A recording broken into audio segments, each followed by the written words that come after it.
Welcome to True Crime Untangled, where we peel back the layers of mystery behind shocking crimes. Today, we dive into the dark world of a celebrated heart surgeon whose quest for immortality led him to commit the unthinkable, murdering his own assistant to hide a terrible secret. Dr. Ethan Caldwell was known as the best heart surgeon in the city. His calm demeanor and steady hands saved countless lives, earning him admiration from colleagues and patients alike. People trusted him completely, believing he could perform miracles, but behind his polished exterior lay a man consumed by secrets. For years, Ethan had been conducting unauthorized experiments on donated organs, trying to create what he called the ultimate cure. These experiments were illegal, unethical, and dangerous, but Ethan believed they would revolutionize medicine. No one suspected anything until the night of the 12th of October, when Ethan's assistant, Monroe, went missing. Claire had worked closely with Ethan for 5 years, managing his schedule and handling sensitive documents. She knew more about his work than anyone else. When her car was found abandoned near the hospital parking lot, police launched an investigation. What they didn't know yet was that Claire's disappearance wasn't random, it was calculated. Ethan Caldwell was not just any doctor. He was a legend in the medical community. Known for his precision during high-risk surgeries, he had earned nicknames like the Miracle Worker and the Heart Whisperer. Patients traveled from across the country to be treated by him, and hospitals competed fiercely to have him on their staff. Yet, despite his outward success, Ethan carried a burden few could imagine. Beneath his composed facade was a mind obsessed with pushing boundaries, driven by a desire to leave an indelible mark on the world of medicine. This obsession led him down a dark path, one that blurred the lines between innovation and immorality. Ethan's fascination with extending human life began early in his career.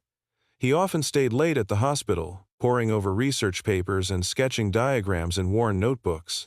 At first, his ideas seemed noble, a quest to improve organ transplantation techniques and reduce rejection rates. However, over time, his ambitions grew bolder. Inspired by fringe theories and untested hypotheses, Ethan became convinced that he could unlock the key to eternal life. He envisioned a future where aging was reversible, where diseases could be eradicated before they took hold, and where humanity could transcend its biological limitations. To pursue this vision, Ethan secretly diverted resources from the hospital. Donated organs intended for transplant patients were funneled into his private lab instead. There, he conducted experiments that defied ethical guidelines, injecting tissues with experimental serums and subjecting them to extreme conditions. Some trials showed promise, but others ended in failures that left behind casualties. Bodies were quietly disposed of, their deaths attributed to natural causes or complications from surgery. No one questioned the discrepancies, because no one dared to challenge Dr. Caldwell's authority. Monroe played an integral role in maintaining this delicate charade. As Ethan's assistant, she handled logistics, organized schedules, and ensured that nothing interfered with his work. Her efficiency made her indispensable, and Ethan relied heavily on her discretion. Over time, however, cracks began to form in their professional relationship. Claire started noticing inconsistencies in the paperwork she processed, missing files, altered records, and names that didn't match official databases. Curiosity turned into suspicion as she pieced together fragments of information, uncovering glimpses of Ethan's illicit activities. Though terrified of confronting him directly, Claire couldn't ignore what she had uncovered. She agonized over whether to report her findings to the authorities, knowing full well the risks involved. If she spoke out, she risked destroying her career and alienating herself from the only mentor she'd ever trusted. On the other hand, staying silent meant complicity in crimes that violated every principle she stood for. Torn between loyalty and morality, Claire decided to gather concrete evidence before making her next move. Her decision proved fatal. Unbeknownst to her, Ethan had grown increasingly paranoid about being exposed. He monitored her actions closely, intercepting emails and reviewing her computer activity. When he discovered traces of her investigation, panic set in. For Ethan, Claire represented both a liability and a loose end, one that needed to be eliminated. With cold calculation, he devised a plan to silence her permanently while ensuring his own safety. On the evening of the 12th of October, Claire arrived at the hospital under the pretense of completing urgent paperwork. Security cameras captured her entering through the main entrance, clutching a folder filled with documents. Hours later, her car was found abandoned in the parking lot, its engine still running. Inside, investigators discovered personal belongings, but no sign of Claire herself. The search for answers would soon unravel a web of deception far darker than anyone could have imagined. Detectives began piecing together Claire's last known movements. Security footage showed her entering the hospital late at night, something she rarely did. Her phone records revealed frantic calls to an unknown number shortly before she vanished. As investigators dug deeper, they discovered discrepancies in the hospital's organ donation logs. Several transplants listed as successful had no follow-up documentation, raising suspicions. Meanwhile, rumors spread among hospital staff about strange noises coming from the basement lab after hours. One nurse claimed she saw Dr. Caldwell carrying large medical bags into the elevator late one evening. Others mentioned how Claire had recently become withdrawn, avoiding conversations and skipping lunch breaks. It seemed like she was hiding something or running from someone. The breakthrough came when detectives found a flash drive hidden inside Claire's desk drawer. On it were files detailing Ethan's illegal experiments, along with photos of test subjects who hadn't survived. The evidence was damning, but there was still no sign of Claire herself. Investigators wondered if she had tried to expose Ethan and paid the ultimate price. The investigation quickly shifted focus to the hospital itself, a sprawling complex where secrets could easily be buried. Detectives combed through years of records, cross-referencing patient outcomes with organ donations. They uncovered a pattern: certain patients who received transplants under Ethan's care experienced unexplained complications or died shortly after surgery. While these cases were initially chalked up to natural causes, closer examination revealed inconsistencies. Some patients never appeared in post-operative checklists, while others lacked proper consent forms altogether. These irregularities pointed to a disturbing possibility. Ethan wasn't just experimenting on organs. He might have been using live patients as unwilling participants in his trials.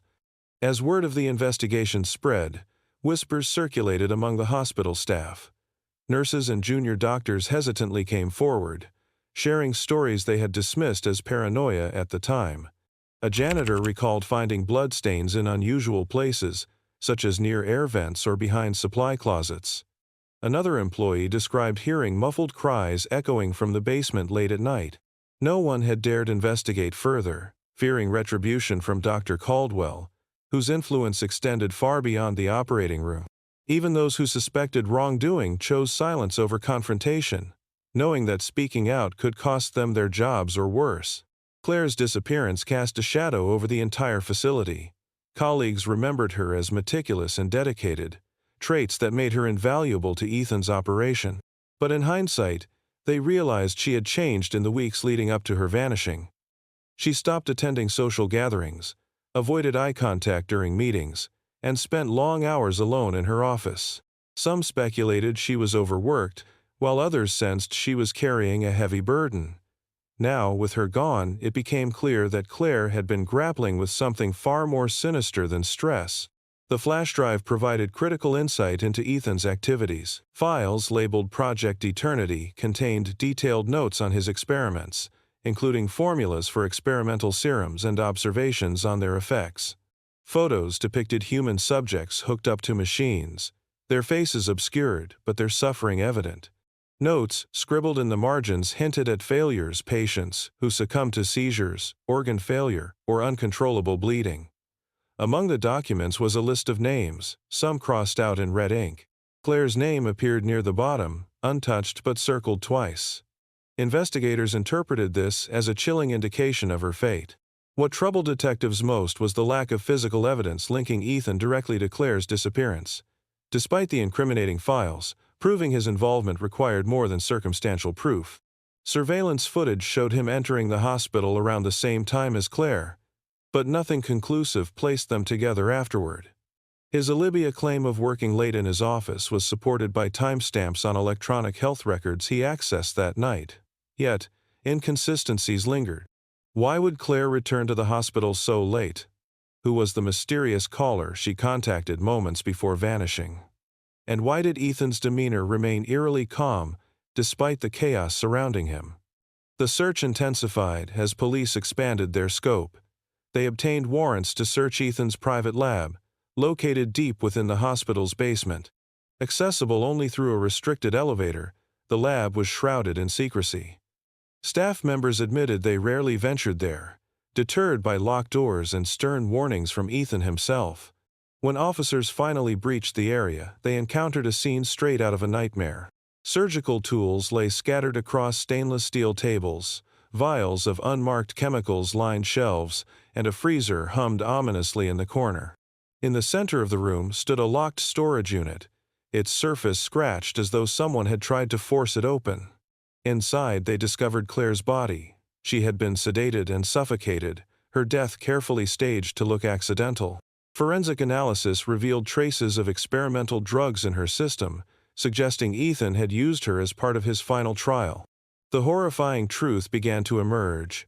Claire hadn't just been an assistant. She had unknowingly become a participant in Ethan's twisted experiments. Her murder wasn't just about silencing Harriet, was also a desperate attempt to protect his life's work. Though the discovery brought clarity, it raised even more questions. How many others had met similar fates? Were the missing transplant recipients connected to Ethan's experiments? And what drove a man once celebrated as a hero to commit such atrocities? As the case unfolded, one thing became painfully clear.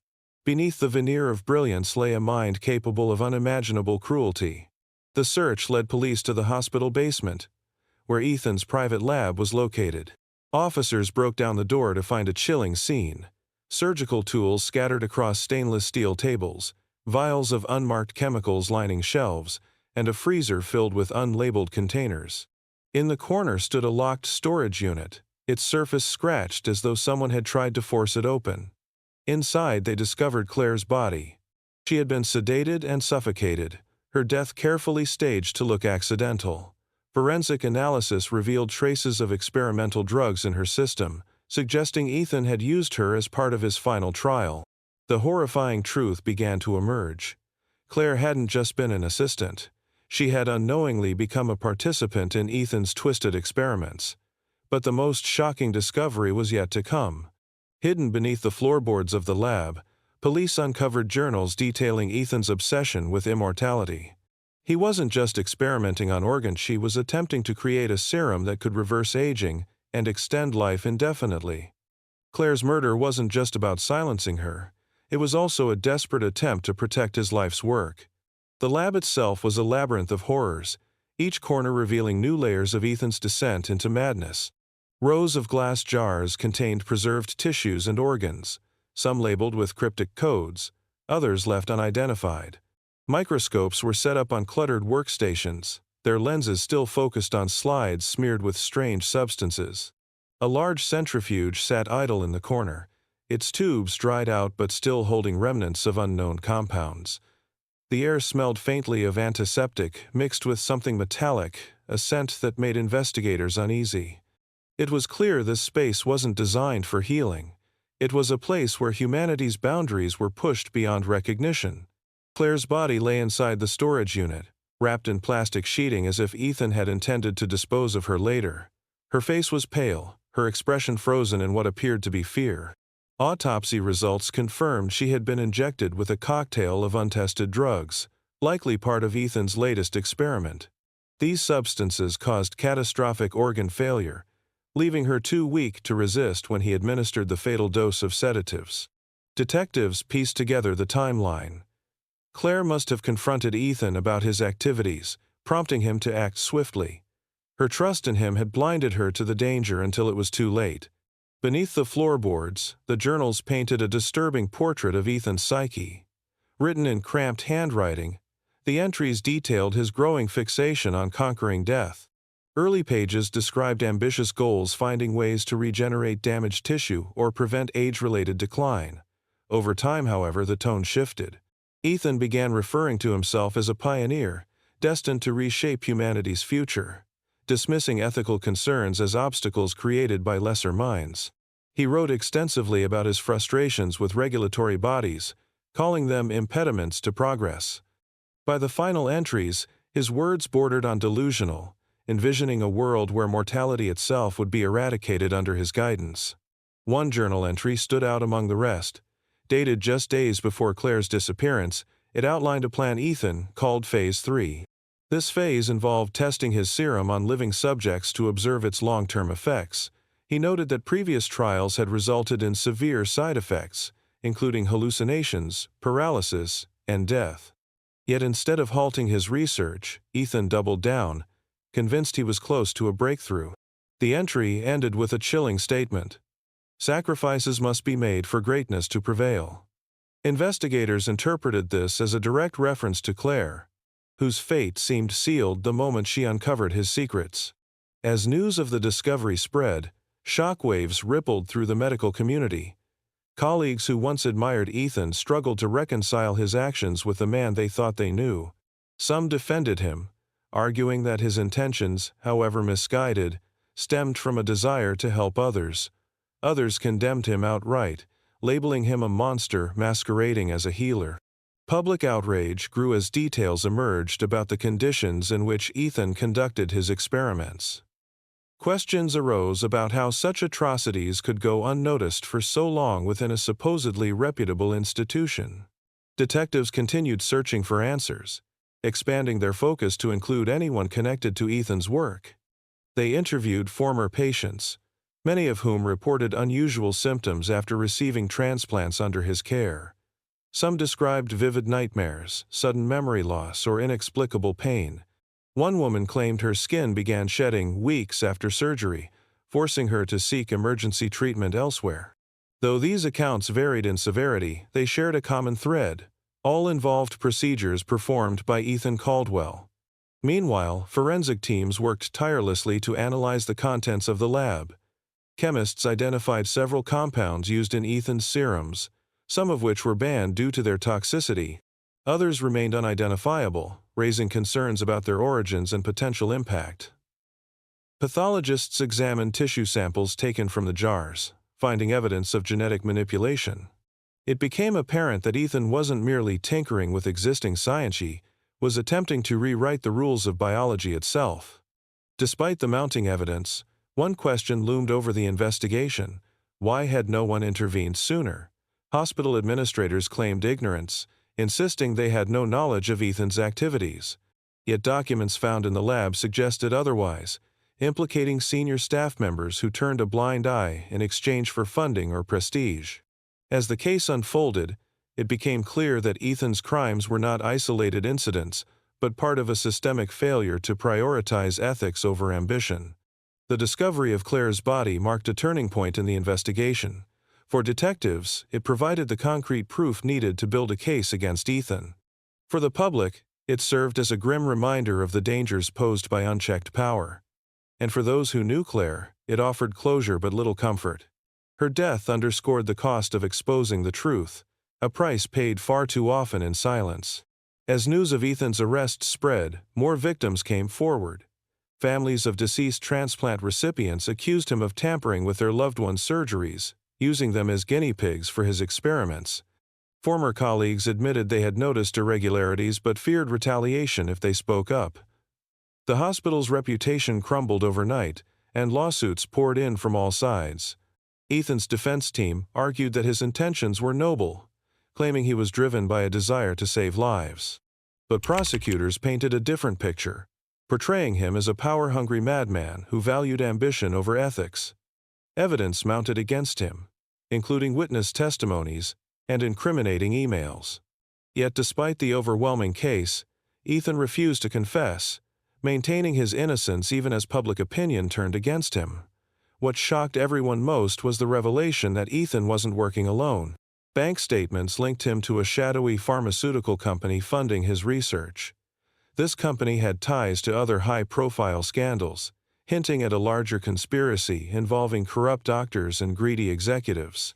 The investigation expanded beyond Ethan, exposing a network of exploitation and deceit. The floodgates opened as individuals stepped forward with stories that painted a broader, darker picture of Ethan's operations. One family recounted how their father, a retired teacher, died mysteriously just months after receiving what should have been a routine heart transplant. His post-operative recovery seemed normal at first, but then he began experiencing seizures and hallucinations. Doctors dismissed these symptoms as complications unrelated to the surgery, but autopsy reports later revealed traces of experimental compounds in his bloodstream. Another victim's mother tearfully described how her daughter, a promising college student, developed unexplained paralysis following a kidney transplant. She spent her final days in agony, unable to move or speak, while medical staff offered no explanation for her rapid decline. These accounts painted Ethan not as a healer, but as a reckless experimenter, willing to sacrifice human lives for his grand vision. Former colleagues also broke their silence, revealing a culture of fear and complicity within the hospital. Nurses spoke of being pressured to falsify records or overlook suspicious behavior.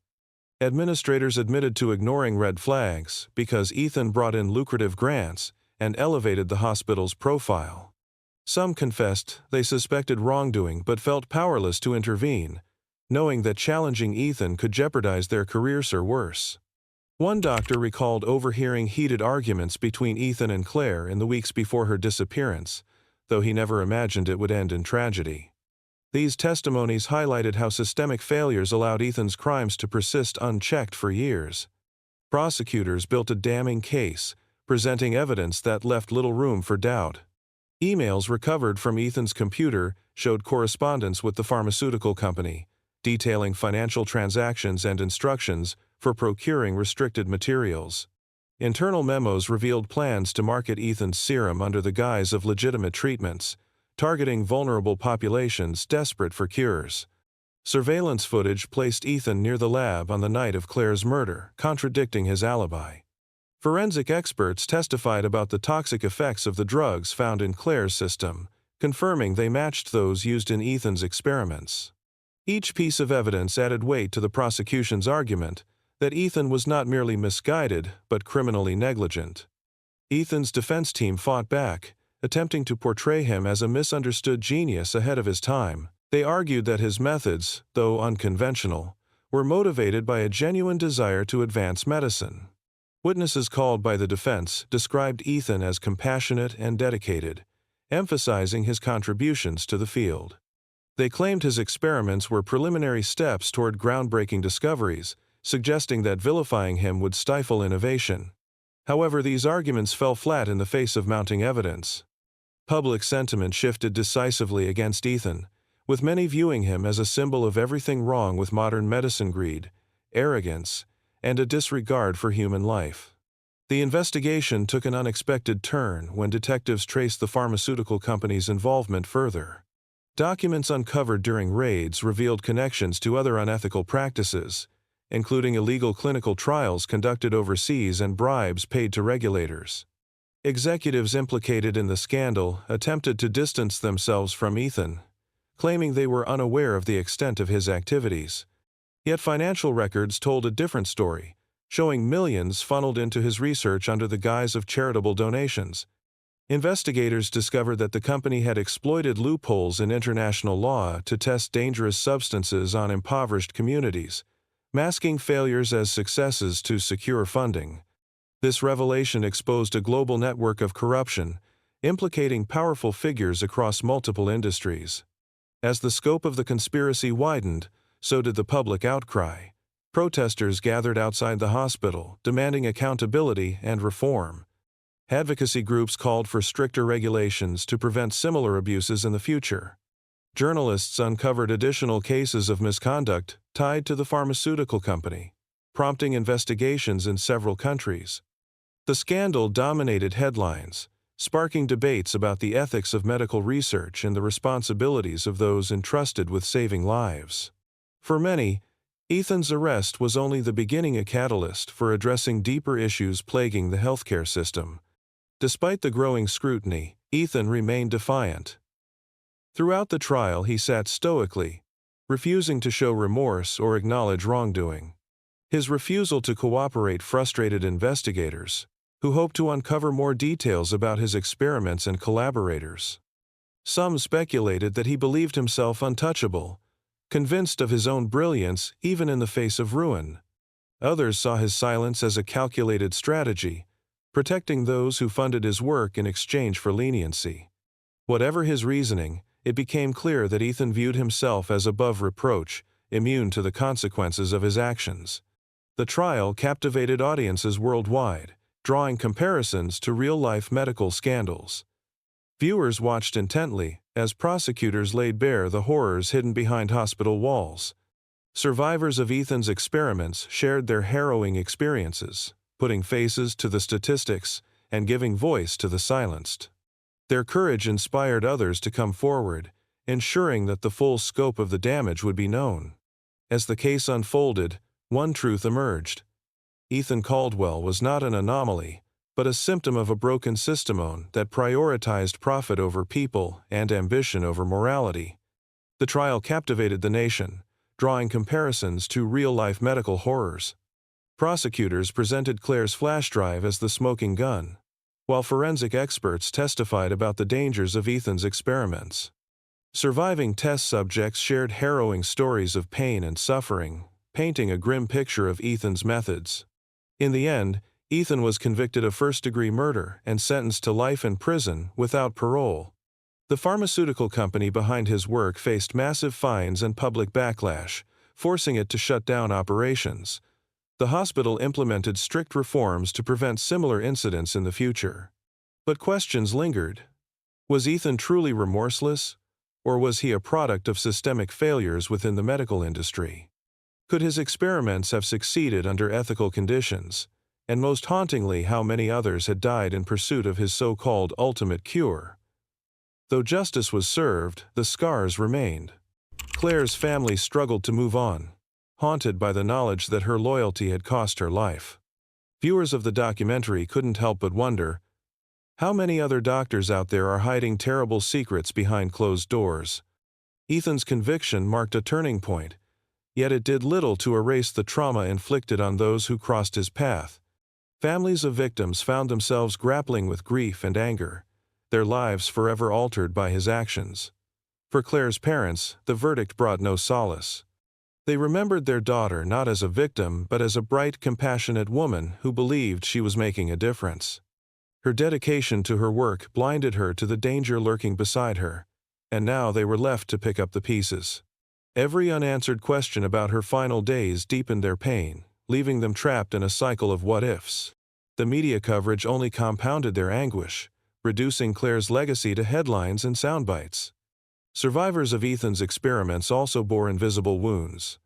Some endured physical disabilities caused by his reckless trials, while others battled psychological scars from knowing their bodies had been used as testing grounds without consent. One man described waking up each morning, unsure if today would be the day his organs failed him completely, a fear planted by the experimental serum coursing through his veins. Another survivor spoke of recurring nightmares where Ethan loomed over her, administering injections she couldn't escape. These individuals became symbols of resilience, speaking out at conferences and legislative hearings to advocate for stronger protections for patients. Their voices carried weight, pushing lawmakers to draft bills aimed at increasing transparency in medical research.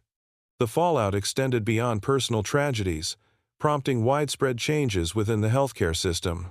Hospitals nationwide conducted internal audits, uncovering lapses in oversight that mirrored the conditions enabling Ethan's crimes. Accreditation boards tightened regulations, requiring stricter documentation and third-party reviews for high-risk procedures. Medical schools revamped curricula to emphasize ethics alongside technical skills, ensuring future practitioners understood the importance of accountability. Even the pharmaceutical industry faced reform, with governments imposing harsher penalties for misconduct and mandating independent monitoring of clinical trials. While these measures offered hope, critics argued they came too late, failing to undo decades of damage wrought by unchecked ambition. Public fascination with the case refused to wane, fueling endless discussions about morality and innovation. Documentaries dissected every aspect of Ethan's descent into darkness, exploring how a brilliant mind could become consumed by hubris. Talk shows invited ethicists, scientists, and survivors to debate whether humanity should pursue immortality at any cost. Philosophers weighed in, questioning whether the desire to conquer death was inherently flawed or simply misdirected. Meanwhile, conspiracy theorists speculated about secret societies funding fringe science, pointing fingers at shadowy figures pulling strings from behind the scenes. The story transcended its origins, becoming a cautionary tale etched into collective memory. Behind bars, Ethan remained an enigma. Visitors reported seeing him scribble notes in journals, though prison officials confiscated them before anyone could read their contents. Rumors circulated that he continued working on formulas in his head, convinced he was close to solving the mysteries of life and death. Others claimed he grew despondent, retreating into silence as reality set in. Regardless of his mental state, one thing was certain. Ethan Caldwell would never practice medicine again. His name joined the ranks of infamous figures whose legacies were defined by infamy rather than achievement. For the hospital where it all began, recovery proved slow and painful. Staff turnover skyrocketed as employees sought positions elsewhere, unwilling to remain associated with the scandal. Patient trust plummeted, forcing administrators to launch costly PR campaigns to rebuild their image. New leadership vowed to prioritize integrity above prestige, implementing safeguards designed to prevent history from repeating itself. Yet whispers persisted among remaining staff members, reminders of the horrors hidden beneath polished floors and sterile walls. As time passed, the world moved on, but the echoes of Ethan's crimes lingered. Families lit candles in memory of loved ones lost to his experiments. Activists marched for justice, carrying banners emblazoned with Claire's name. Students studied the case in classrooms, learning lessons about ethics and responsibility. And somewhere, tucked away in archives or forgotten corners of basements, evidence of other atrocities may still wait to be uncovered, silent witnesses to humanity's capacity for both brilliance and brutality.